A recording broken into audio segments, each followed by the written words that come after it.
আপোনালোক সকলোৱে ইতিমধ্যে অৱগত যে আমাৰ মৰমৰ জুবিন গাৰ্গৰ যেটো পোষ্টমৰ্টেম কৰা কথা আছিল পোষ্টমৰ্টেমৰ কাম সম্পূৰ্ণ হ'ল আৰু এতিয়া জুবিন গাৰ্গৰ পাৰ্থিৱ শৰীৰ আমাৰ ভাৰতৰ ৰাষ্ট্ৰদূত বা আমাৰ যিখিনি বিষয়া আছে বা জুবিনৰ বন্ধু আছে তেওঁলোকক অৰ্পণ কৰি দিয়া হৈছে।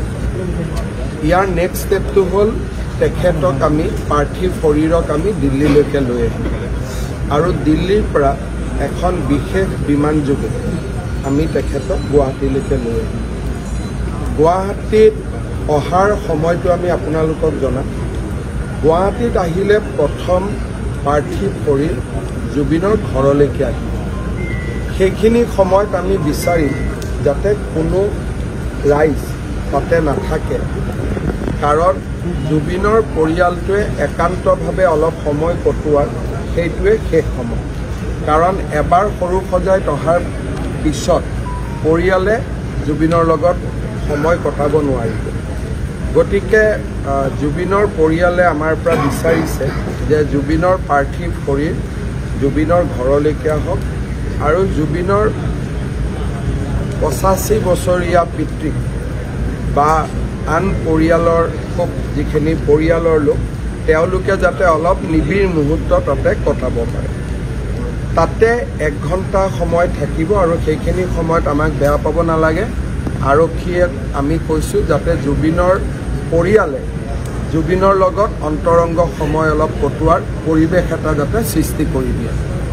তাৰপিছত আমি সৰু সজাইলৈকে তেখেতক লৈ আহিম আৰু আমাৰ ইণ্ডোৰ ষ্টেডিয়ামৰ সন্মুখৰ যিখিনি জেগা আছে তাতে আমি জুবিনৰ পাৰ্থিৱ শৰীৰ ৰাখিম। যদি বহুত বেছি বৰষুণ আদি হয় তেতিয়াহ'লে কণ্টিজেঞ্চি হিচাপে এই জেগাটো আমি ৰাখি থৈ দিম, কিন্তু এইটো বিকল্প, তাতে আমাৰ ব্যৱস্থা হ'ব। তাৰ পিছফালে জুবিনৰ পৰিয়ালে থাকিব পৰা অলপমান ব্যৱস্থা কৰি দিয়া হ'ব। একেবাৰে নিকট বা খুব আত্মীয় মানুহখিনি অলপ চকীত বহিব পৰা ব্যৱস্থা কৰি দিয়া হ'ব। আমাৰ য'ত হেলিপেড আছে, যিসকল ৰাইজে অলপ বেছি দেৰি থাকিব খোজে সেই জেগাটো আমি ডেভেলপ কৰিম।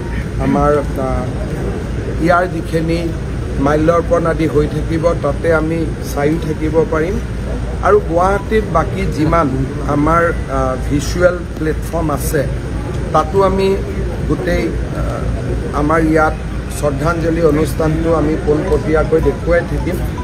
আমি জানো যে আমাৰ ইয়াৰ টেলিভিশ্যন সকলেও দেখুৱাই থাকিব।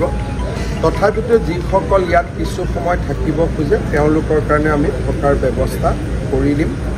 আমি এনাফ টয়লেটছ আদিৰো ব্যৱস্থা কৰিম, খোৱা পানীৰো ব্যৱস্থা কৰিম আৰু অহাকালি আমি এইটো চিন্তা কৰিছোঁ যে নেশ্যনেল হাইৱেত আমি ট্ৰাকছ আদি সোমাব নিদিম। বাইহাটা চাৰিআলিত তেওঁলোক যাবগৈ, যাতে ইয়াত থকা পাৰ্কিং লটছখিনি আমি ল'ব পাৰোঁ, কাৰণ অসমৰ বিভিন্ন জেগাৰ পৰা মানুহ আহিব।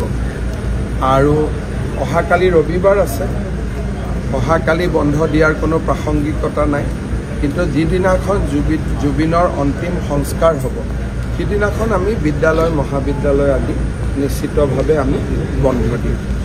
এতিয়ালৈকে এইখিনি ব্যৱস্থা আমি কৰিছোঁ। মই আশা কৰিছোঁ যে কালি নিচেই পুৱাতে 6 বাজি বা 7 বাজি নিচেই পুৱাতে আমি জুবিনক গুৱাহাটীত পাম।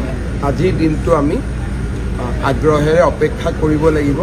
মই চেষ্টা কৰিছিলোঁ আজি আনিবৰ কাৰণে, ছিংগাপুৰৰ কৰ্তৃপক্ষকো কৈছিলোঁ যে পোষ্টমৰ্টেম নকৰাকৈ পঠিয়াবৰ কাৰণে, কিন্তু অসমত যিহেতু তদন্তৰ কথা এটা আহিলে বা এজাহাৰ আদিও আহিলে তাৰ পৰিপ্ৰেক্ষিতত আমি পোষ্টমৰ্টেমটোক খুব বেছি না কৰিবৰ কাৰণে আমি সুবিধা নাপালোঁ, কাৰণ ছিংগাপুৰ কৰ্তৃপক্ষ অলপ সচেতন হৈ গ'ল, ইয়াৰ ফিডবেকখিনি তেওঁলোকেও পায়। সেইকাৰণে আজি অনাৰ যিটো প্ৰচেষ্টা সেইটোত আমি সফল নহ'লোঁ, কিন্তু আজি নিশাৰ ভিতৰতে তেখেত দিল্লীলৈ আহিব আৰু দিল্লীৰ পৰা আমি বিশেষ বিমানেৰে তেখেতক গুৱাহাটীলৈ লৈ আহিম।